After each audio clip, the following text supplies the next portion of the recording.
déjà demandé pourquoi ressens-je parfois un conflit intérieur entre mes pensées, mes émotions et cette petite voix qui semble venir de plus profond en moi? Si vous avez déjà ressenti cela, restez bien jusqu'à la fin de cette vidéo, car vous allez découvrir des révélations puissantes qui transformeront votre façon de voir votre vie spirituelle. Aujourd'hui, nous allons plonger dans les Écritures pour comprendre ensemble la différence entre votre âme et votre esprit. Deux réalités distinctes, mais étroitement liées, qui façonnent non seulement qui vous êtes, mais aussi comment vous communiquez avec Dieu. En écoutant jusqu'au bout, vous recevrez également des clés pratiques pour nourrir et fortifier à la fois votre âme et votre esprit, et je terminerai par une prière puissante pour votre vie spirituelle. La Bible est claire. L'âme et l'esprit sont deux entités distinctes. Dans Hébreux 4:12, il est écrit « Car la parole de Dieu est vivante et efficace, plus tranchante qu'une épée quelconque, à deux tranchants, pénétrante jusqu'à partager âme et esprit, jointures et moelles. » Ce verset nous révèle que la parole de Dieu a le pouvoir de discerner entre l'âme et l'esprit, preuve qu'ils ne sont pas la même chose. Mais pourquoi est-ce important? Parce que c'est en comprenant cette différence que vous pouvez réellement vivre une vie chrétienne, épanouie et alignée sur la volonté de Dieu. Avant d'entrer dans le vif du sujet, je vous invite à vous abonner à cette chaîne et à activer la cloche pour ne rien manquer des enseignements bibliques que nous partageons ici. Si ce contenu vous édifie, laissez un j'aime et invitez vos proches à nous rejoindre dans cette quête spirituelle. Qu'est-ce que l'âme selon la Bible? Votre âme, c'est ce qui fait de vous un être unique. Elle englobe votre personnalité, vos pensées, vos émotions et votre volonté. Dans Genèse 2:7, nous lisons « L'Éternel Dieu forma l'homme de la poussière de la terre. Il souffla dans ses narines un souffle de vie, et l'homme devint une âme vivante. » L'âme est donc cette partie de vous qui ressent, réfléchit et choisit. C'est par elle que vous vivez vos expériences humaines. Dans Psaume 42:11, le psalmiste dit « Pourquoi t'abattes-tu, mon âme, et gémis-tu au-dedans de moi? Espère en Dieu, car je le louerai encore. » Ce verset montre que l'âme peut être troublée, mais aussi réorientée vers l'espérance en Dieu. Mais attention, l'âme, bien qu'essentielle, peut parfois être influencée par des désirs égoïstes ou des émotions déstabilisantes. C'est pour cela que la Bible nous invite à renouveler notre intelligence, Romains 12:2, afin que notre âme reste en accord avec la volonté de Dieu. Qu'est-ce que l'esprit selon la Bible?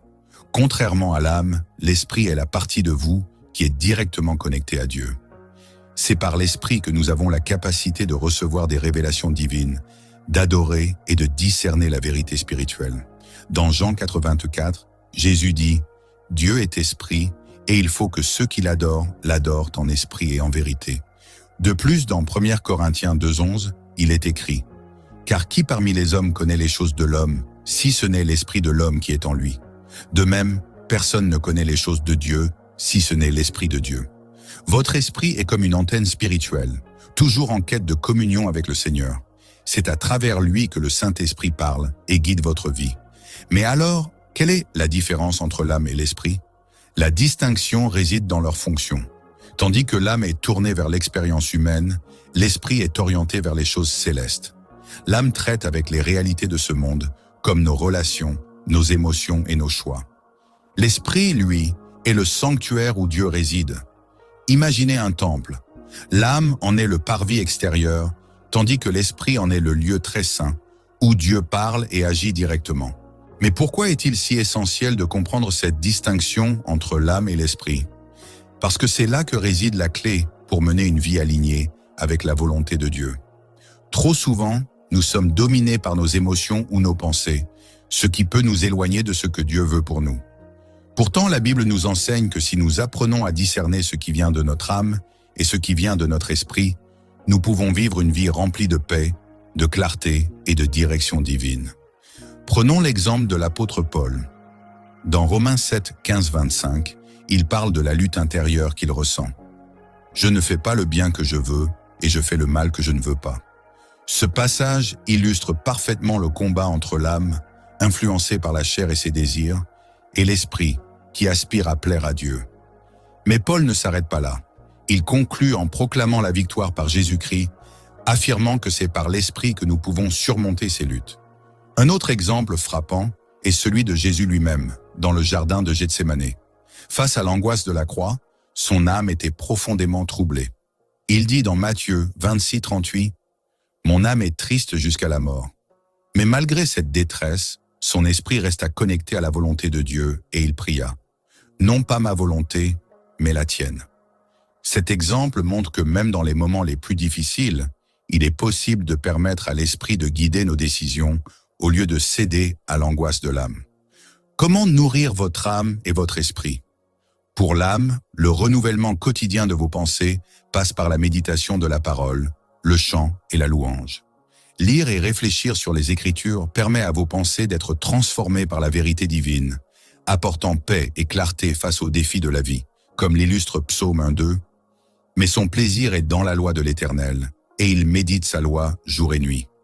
Le chant et la louange, quant à eux, élèvent votre âme vers Dieu en réorientant vos émotions et vos pensées sur sa grandeur et son amour. Dans Éphésiens 5:19, Paul nous encourage à entretenir nos âmes par des psaumes, des hymnes et des cantiques spirituels.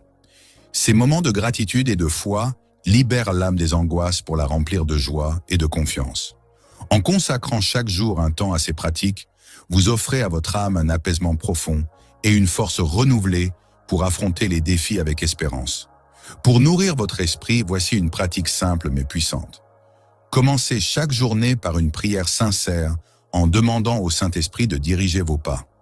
Ensuite, lisez un passage de la Bible et demandez à Dieu de vous révéler comment l'appliquer dans votre vie. Enfin, prenez un moment de silence pour écouter la voix de Dieu. Il ne parle pas toujours avec des mots, mais souvent à travers une paix profonde ou une conviction dans votre cœur.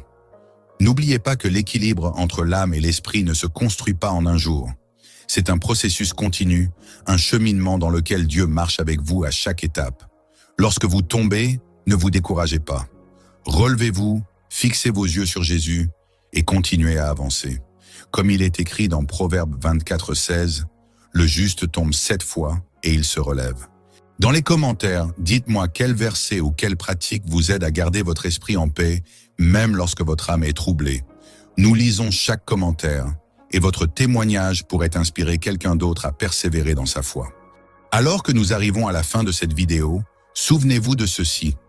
Votre âme et votre esprit sont deux parties essentielles de votre être, et Dieu désire que vous les nourrissiez, toutes les deux, pour vivre pleinement selon ses desseins.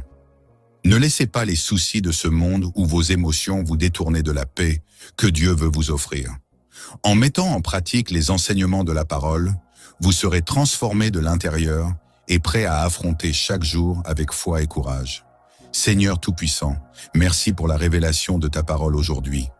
Aide-nous à discerner les voies de notre âme et celles de notre esprit. Apprends-nous à marcher selon ton esprit, à te rechercher de tout notre cœur. Bénis chacun de ceux qui écoutent cette prière et accorde-leur